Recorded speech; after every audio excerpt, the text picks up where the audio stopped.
ನಮಸ್ಕಾರ ಪ್ರಿಯ ವೀಕ್ಷಕರೇ, ಸಂಗ್ರಾಮ ಟಿವಿಯ ರಾಜಕೀಯ ಸಂಗ್ರಾಮ ಕಾರ್ಯಕ್ರಮಕ್ಕೆ ಸ್ವಾಗತ.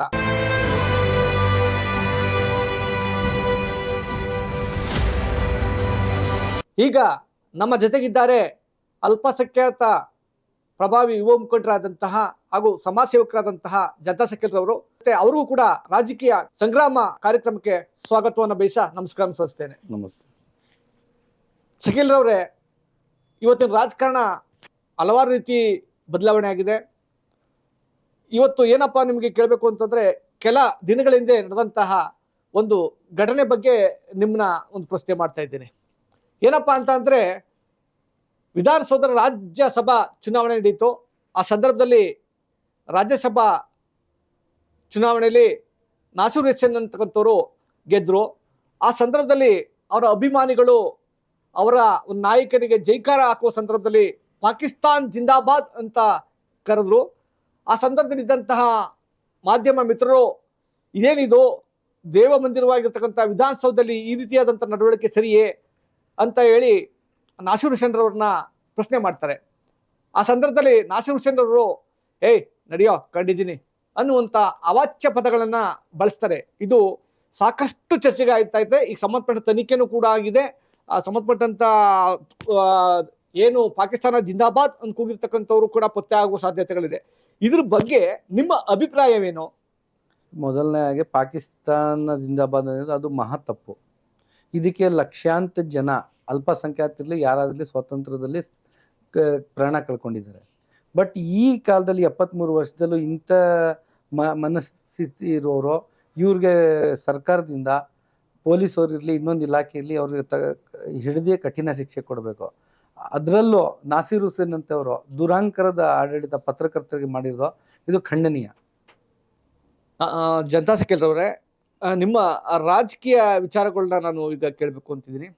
ಮೊದಲು CP ಯೋಗೇಶ್ವರ್ ಜೊತೆ ನೀವು ಗುರುತಿಸ್ಕೊಂಡಿದ್ರಿ.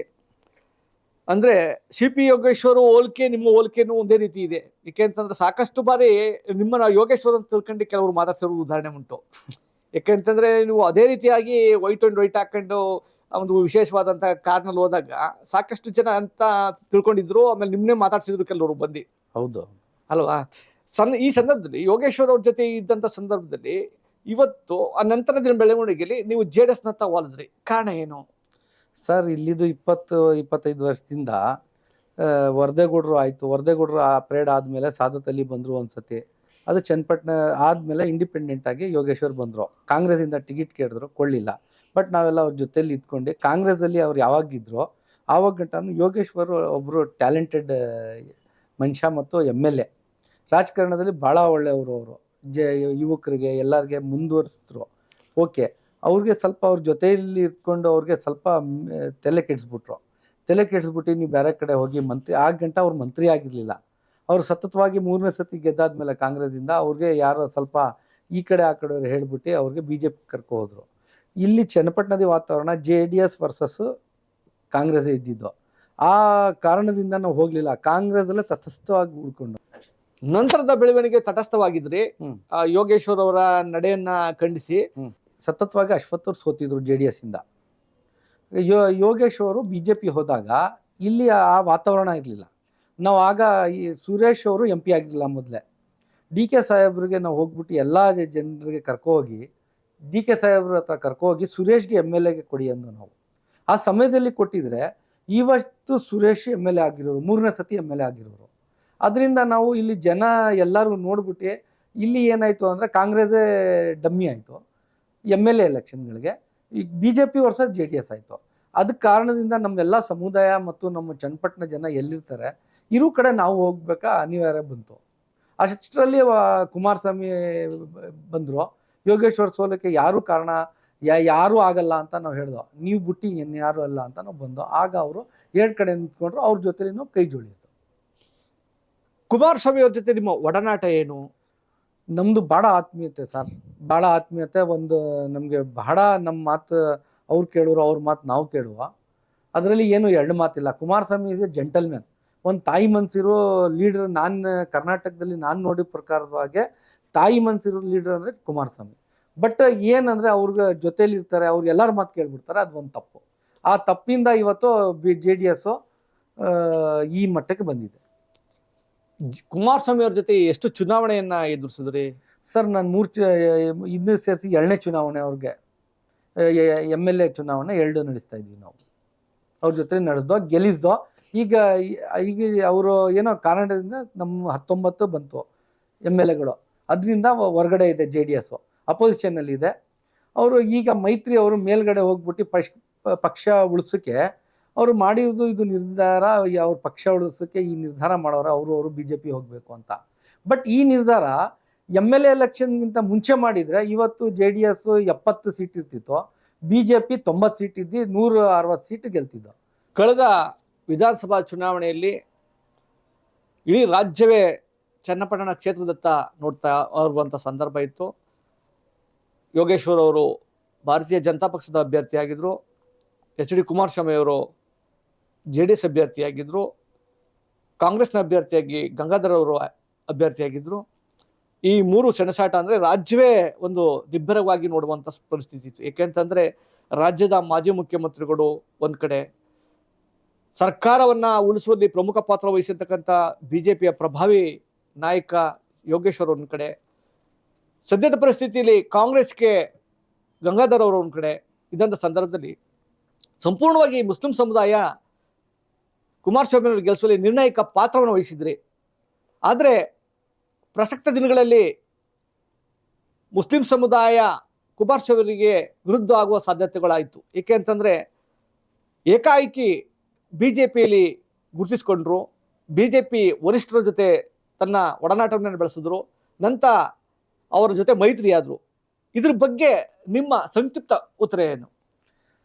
ಸರ್, ಅವ್ರು ಹೋಗಿ BJP ಮಾತಾಡೋದು ಅದು ಅವರು ಒಂದು ಸ್ಟೇಟ್ ರಾಜಕೀಯ, ಸೆಂಟ್ರಲ್ ರಾಜಕೀಯ. ಅದು ನಾವು ಗೆಲ್ಸಿರೋದು ಕುಮಾರಸ್ವಾಮಿಗಿಲ್ಲಿ. ನಮಗೆ ಕೇಳಿ ಒಂದು ಮೀಟಿಂಗ್ ಮಾಡಿ ಸಂಖ್ಯಾತರಿಗೆ ಯಾವ ರೀತಿಯಲ್ಲಿ ನಾವು ಹೋಯ್ತಾ ಇದ್ದೀವಿ, ಯಾಕೆ ಹೋಯ್ತಾ ಇದ್ದೀವಿ, ಒಂದು ಮನವರಿಸಿ ಹೋಗಿದ್ರೆ ಕುಮಾರಸ್ವಾಮಿ ಅದು ಬೇರೆ ಮಾತಾಯ್ತಿತ್ತು. ಬಟ್ ಏಕಾಏಕಿ ಅವ್ರು ಬಂದ್ಬಿಟ್ಟು ಡಿಕ್ಲೇರ್ ಮಾಡ್ಬಿಟ್ಟು ಅವ್ರ ನಿಲುವುಗಳು ಜನರಿಗೆ ಕೇಳದೆ ಅವ್ರ ಸ್ವಂತ ನಿಲುವು ಅವ್ರ ಪಕ್ಷ ಉಳಿಸೋಕ್ಕೋಸ್ಕರ ಹೋಗಿರೋದು ಅದು ಅವ್ರಿಗೆ ಸೇರಿದ್ದು. ಚನ್ನಪಟ್ಟಣ ಜನರಿಗೆ ಏನಾಯ್ತು, ನಾವು ಯೋಗೇಶ್ವರ್ ಇಷ್ಟು ದಿವಸ ಆದರೂ ಏನು ಅವ್ರಿಗೆ ಬಿಟ್ಬಿಟ್ಟು ನಾವು ಕುಮಾರಸ್ವಾಮಿಗೆ ಹಾಕ್ದೋ. ಇಡೀ ಕರ್ನಾಟಕ ರಿಜೆಕ್ಟ್ ಮಾಡ್ತು ಅಲ್ಪಸಂಖ್ಯಾತರಲ್ಲಿ. ಎಂತೆಂಥವ್ರು ಜಮೀರ್ ಅಹಮದ್ ಖಾನ್ ಅಂತ ಬಂದರು, ಸೂರ್ಯ ಅಂತವರು, DK ಅಂತವರು, ನಿಮ್ಮ ಅಲ್ಪಸಂಖ್ಯಾತ ಯಾರೂ ಏನೂ ತಪ್ಪು ಮಾಡಲಿಲ್ಲ. ಬಟ್ ಅಂಥದ್ರಲ್ಲೂ ಮುಸ್ಲಿಂ ಸಮುದಾಯವ್ರು ಕೊಟ್ಟಾಗ ಸಹಜವಾಗಿ ಎಲ್ಲಕ್ಕ ಬೇಜಾರೇ ಆಗುತ್ತೆ, ಇಡೀ ಸಮುದಾಯಕ್ಕೆ ಬೇಜಾರಾಯಿತು. ಸರ್, BJP ಮೈತ್ರಿ ಮಾಡ್ಕೊಂಡು ಹೋದಾಗ ಅಲ್ಪಸಂಖ್ಯಾತರು ಎಲ್ಲೇ ಇರಲಿ, ಇಲ್ಲೇ ಚನ್ನಪಟ್ಟಣ ಅಲ್ಲ ಎಲ್ಲೇ ಹೋಗಲಿ, ನಮ್ಮ ಸಮುದಾಯ ಒಪ್ಪಲ್ಲ. ಮುಸ್ಲಿಂ ಸಮುದಾಯ BJP ಮೈತ್ರಿ ಹೋಗಿರೋದ್ರಿಂದ ಮುಸ್ಲಿಂ ಸಮುದಾಯ ಒಪ್ಪಲ್ಲ, ಯಾವುದೇ ಕಾರಣಕ್ಕೂ ಒಪ್ಪಲ್ಲ. ಆದರೆ ಕಾಂಗ್ರೆಸ್ ಸರ್ಕಾರದ ಬಗ್ಗೆ, ಕಾಂಗ್ರೆಸ್ ಗ್ಯಾರಂಟಿ ಯೋಜನೆಗಳು ಬಗ್ಗೆ ನಿಮ್ಮ ಅಭಿಪ್ರಾಯ ಏನು? ಸರ್, ಕಾಂಗ್ರೆಸ್ ಗ್ಯಾರಂಟಿ ಅವ್ರು ಹೇಳ್ದಂಗೆ ನುಡ್ದಂಗೆ ನಡೆದವ್ರೆ. ಬಟ್ ಇದರಲ್ಲಿ ಸಿದ್ದರಾಮಯ್ಯ ಮತ್ತು DK ಶಿವಕುಮಾರ್ ಮತ್ತು ಸೂರ್ಯ 3 ಜನನೂ ಇಲ್ಲಿ ನಮ್ಮ ಚನ್ನಪಟ್ಟಣಕ್ಕೆ ಸಾಕಷ್ಟು ಅವರು ಕೊಡುಗೆ. ಅವರು 5 ಗ್ಯಾರಂಟಿ ಮೇಲೇ ಅವರು ಎಲೆಕ್ಷನ್ ಆಡೋದು. ಸೆಂಟ್ರಲಿಂದ ಅಂತೂ ಅವ್ರದ್ದು ಸರ್ಕಾರ ಇರಲಿಲ್ಲ ಸೂರ್ಯ ಅವ್ರದ್ದು, ಅದರಿಂದ ಅವ್ರದ್ದು ಏನೋ ಅಷ್ಟು ಇದಾಗಲ್ಲ. ಸ್ಟೇಟ್ ಗೌರ್ಮೆಂಟ್ ಗ್ಯಾರಂಟಿ ಮತ್ತು ಸಿದ್ದರಾಮಯ್ಯರ ಗ್ಯಾರಂಟಿ ಮೇಲೇ ಅವರು ಈಗ ರಾಜಕೀಯ ಆಡ್ತಾರೆ. ಒಟ್ಟಾರೆಯಾಗಿ ಸುಖಿಲ್ ಅವರೇ, ಕ್ಷೇತ್ರದಲ್ಲಿ ಮುಸ್ಲಿಂ ಸಮುದಾಯದ ಮತದಾರರು ಎಷ್ಟಿರ್ಬೋದು? ಆಲ್ಮೋಸ್ಟ್ ಚನ್ನಪಟ್ಟಣ ತಾಲೂಕಲ್ಲಿ 31,000 ಜನ ಇದೆ ಅಲ್ಪಸಂಖ್ಯಾತರು. ಈ ಲೋಕಸಭಾ ಚುನಾವಣೆಗೆ ಯಾರನ್ನ ಬೆಂಬಲಿಸುವಂತ ನಿಟ್ಟಿನಲ್ಲಿ ಚಿಂತನೆ ಮಾಡಿದಿರಿ? ಇಲ್ಲ, ನಾವಂತೂ ಯೋಚನೆ ಮಾಡಲಿಲ್ಲ. ನಾವು ಅವ್ರ ಜೊತೆಲೇ ಇರ್ತೀವಿ, ಅದರಲ್ಲಿ ಏನು ಮಾತಿಲ್ಲ. ಬಟ್ ನಮ್ಮ ಸಮುದಾಯ ಇದೆಯಲ್ಲ, ಈ ಸತಿ ಈ ನಿರ್ಣಯದಿಂದ ನಮ್ಮ JDSಗೆ ವೋಟ್ ಕೊಡೋದು ಬಹಳ ಕಮ್ಮಿ. ಇದರಲ್ಲಿ ಮುಚ್ಚುಮರೆ ಏನಿಲ್ಲ. ಅಂದ್ರೆ ಯಾವುದೇ ಪಕ್ಷದ ಪರವಾಗಿ ನಿಲ್ತಾ ಇಲ್ಲ ಅನ್ನೋ ಒಂದು ಚಿಂತೆ. ಹೌದು, ನಾವು ಯಾವುದೇ ಪಕ್ಷಕ್ಕೆ ಹೋದ್ರು ನಾವೇನು ಎಲೆಕ್ಷನ್ಗೆ ನಿಲ್ಲಲ್ಲ, ನಾವು ಯಾವುದು ಪೋಸ್ಟ್ ತಗೊಳ್ಳಿಲ್ಲ, ಮುಂದೆನೂ ತಗೊಳ್ಳಲ್ಲ. ಬಟ್ ಏನಿದೆ, ನಮ್ಮ ಸಮುದಾಯ ಒಂದು ನಾವು ಇರೋದ್ರಿಂದ ಚನ್ನಪಟ್ಟಣದಲ್ಲಿ ಜನರ ಜೊತೆಲಿ ಹೋಗ್ಬೇಕು. ಜನ ಎಲ್ಲಿರ್ತಾರೆ ಅವ್ರ ಜೊತೆಲಿ ಹೋದರೆ ನಮಗೂ ಒಂದು ಒಳ್ಳೇದಾಗತ್ತೆ, ಕ್ಷೇತ್ರಕ್ಕೂ ಒಳ್ಳೇದಾಗತ್ತೆ, ನಮ್ಮ ಜನಕ್ಕೂ ಒಳ್ಳೇದಾಗುತ್ತೆ. ಈಗ ಮುಸ್ಲಿಮ್ಸರು ಏನು ಕೇಳ್ತಾವ್ರೆ, ಯಾರು ತಾವು ಚನ್ನಪಟ್ಟಣದಲ್ಲಿ 30 ವರ್ಷದಿಂದ 40 ವರ್ಷದಿಂದ ಒಂದು ಕೆಲಸದಲ್ಲಿ ನಮ್ಮವ್ರನ್ನ 90% ಇಲ್ಲ. ವ್ಯವಹಾರಸ್ಥರು, ಸಣ್ಣ ಪುಟ್ಟ ವ್ಯವಹಾರ ಮಾಡ್ಕೊಂಡು ಹೋಗೋರು. ನಮಗೆ ಆಲ್ರೆಡಿ ಮೋರಿ ಇದೆ, ನೀರಿದೆ, ಸೌಲಭ್ಯ ಇದೆ, ಎಲ್ಲ ಇದೆ, ಆಸ್ಪತ್ರೆ ಚೆನ್ನಾಗಿದೆ, ನಮ್ಮವರು ಯಾವುದು ಟ್ರಾನ್ಸ್ಫರ್ಗೆ ಹೋಗಲ್ಲ, ಆಮೇಲೆ ಯಾವುದು ಕಂಟ್ರಾಕ್ಟ್ಗೆ ಹೋಗಲ್ಲ. ನಮ್ಮವ್ರಿಗೆ ಏನು ಬೇಕು, ಏನಾದರೂ ಅಲ್ಪ ಸ್ವಲ್ಪ ಏನಾದರೂ ಪೊಲೀಸ್ ಸ್ಟೇಷನ್ ಏನಾದರೂ ಹೋದರೆ ಅಲ್ಲಿ ಹೋಗಿ ಏನಾದರೂ ಒಂದು ಮಾಡಿಕೊಡಿ ಅಂತ ಕೇಳ್ಬೋದು, ಅಷ್ಟು ಬಿಟ್ಟು ಇನ್ನೇನು ಇಲ್ಲ. ದುಡ್ಗಂತೂ ನಮ್ಮವ್ರಿಗೆ ಯಾವತ್ತೂ ಓಟ್ ಹಾಕಿದವರೇ ಅಲ್ಲ. ನಮಗೆ ಮುಸ್ಲಿಮ್ಗೆ ಎರಡೇ ಅನಿವಾರ್ಯ, ಮೊದಲೇ ಒಂದು JDS ಇತ್ತು, ಇಲ್ಲ ಇಂಡಿಪೆಂಡೆಂಟು, ಇಲ್ಲ ಅಂದರೆ ಕಾಂಗ್ರೆಸ್ಸು. ಆ ಪರಿಸ್ಥಿತಿ ನೋಡಿಕೊಂಡ್ರೆ ಈಗ ಕಾಂಗ್ರೆಸ್ಸು ಅಲ್ಪಸಂಖ್ಯಾತ ವೋಟ್ ಬ್ಯಾಂಕ್ ಅಂತ ಹೇಳ್ಬೋದು. ರಾಜ್ಯದ ಮಾಜಿ ಮುಖ್ಯಮಂತ್ರಿಗಳು ಕುಮಾರಸ್ವಾಮಿ ಅವರು ಬಿಜೆಪಿ ಜೊತೆ ಮೈತ್ರಿ ಆದ ನಂತರ ನಿಮ್ಮ ಅಲ್ಪಸಂಖ್ಯಾತ ಮುಖಂಡರಿಗೆ ಆಗ್ಬೋದು ಅಥವಾ ನಿಮ್ಮ ಜೊತೆನೇ ಆಗಿರ್ಬೋದು ಯಾವ್ದಾರ ರೀತಿಯಾದಾಗೆ ಏನಾದ್ರು ಮಾತಾಡಿದಾರ? ಇಲ್ಲ, ಮಾತು ಆಡಿಲ್ಲ. ನಾವು ಮಾತಾಡಿದ್ರು ಪಾಪ ಅವ್ರು ಯಾಕೆ ಮಾತಾಡಿಲ್ಲ ಅಂದರೆ ನಮ್ಮ ಉತ್ತರ ಅವ್ರಿಗೆ ಗೊತ್ತಿತ್ತು. ಅಲ್ಪಸಂಖ್ಯಾತರು ಜನರ, ನಾವು ಏನೇ ಇರಲಿ ಜನರ ಜೊತೆಲೇ ಹೋಗ್ತೀವಿ ಅಂತ ಅವ್ರಿಗೂ ಗೊತ್ತಿತ್ತು. ಪಾಪ ಅವ್ರು ಪಕ್ಷ ಉಳಿಸೋಕ್ಕೆ ಮೈತ್ರಿ ಮಾಡೋರೆ. ಬಟ್ ಇದೇ ಮೈತ್ರಿ ಇವರು ವಿಧಾನಸೌಧ ಮುಂಚೆ ಮಾಡಿ ನಾನು ಹೋಗ್ತಾ ಇದ್ದೀನಿ ಜೊತೆಯಲ್ಲಿ. ಯಾವ ರೀತಿ ಅಂದರೆ ನೋಡಿ, UP ಇದರಲ್ಲಿ ಬಿಹಾರದಲ್ಲಿದೆ JDU, ಅವ್ರಿಗೂ ಮುಸ್ಲಿಮ್ಸ್ ಓಟ್ ಇದೆ. ಹಂಗೆ ಆ ರೀತಿ ಹೋಗಿದ್ರೆ ಇವತ್ತು ಪರಿಸ್ಥಿತಿನೇ ಬೇರೆ ಇತ್ತು, ಮುಖ್ಯಮಂತ್ರಿ ಕುಮಾರಸ್ವಾಮಿನೇ ಆಗ್ತಿದ್ರು. ಒಟ್ಟಾರೆಯಾಗಿ ನೀವು ಹೇಳೋ ಪ್ರಕಾರ ಕುಮಾರಸ್ವಾಮಿ ಅವರು ಬಿಜೆಪಿ ಜೊತೆ ಮೈತ್ರಿ ಮಾಡೋದ್ರಿಂದ ನಮ್ಮ ಸಮುದಾಯ ಸಾಧ್ಯತೆಗಳು ಇಲ್ಲ, ಅವರಿಗೆ ಬೆಂಬಲ ಕೊಡೋ ಸಾಧ್ಯತೆಗಳಿಲ್ಲ ಅಂತ ಹೇಳ್ತಾ ಇದ್ರಿ. ಅದಿರಲಿ, ದೇಶದ ಪ್ರಧಾನಿಯಾದಂಥ ನರೇಂದ್ರ ಮೋದಿ ಅವರ ಬಗ್ಗೆ ನಿಮ್ಮ ಅಭಿಪ್ರಾಯವೇನು? ಸರ್, ಮೋದಿ ಅವರು ಇವತ್ತು ನಾವು ಹೇಳ್ದೇ ಇದ್ರು ಪ್ರಪಂಚದ ದೊಡ್ಡ ನಾಯಕರು. ನಮ್ಮ ಇತಿಹಾಸದಲ್ಲಿ ಇಂದಿರಾ ಗಾಂಧಿ ಬಿಟ್ಟಾದ್ಮೇಲೆ ಪವರ್ಫುಲ್ ಯಾರಾದರೂ PM ಇದ್ರೆ ನರೇಂದ್ರ ಮೋದಿ. ಬಟ್ ಇದಕ್ಕೆ ಯಾಕೆ ಇವರು ಪವರ್ ಆಯ್ತಾವ್ರೆ ಅಂದರೆ ಅಪೋಸಿಷನ್ ಲೀಡ್ರೇ ಇಲ್ಲಲ್ಲ, ಎಲ್ಲ ವಾಕೌಟ್ ಕೊಟ್ಬಿಡ್ತಾವ್ರೆ.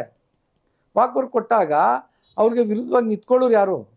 ಶಕೀಲ್ರವ್ರೆ, ಮುಂದಿನ ಈ ರಾಜ್ಯದ ಮುಖ್ಯಮಂತ್ರಿ ಯಾರಾಗಬಹುದು?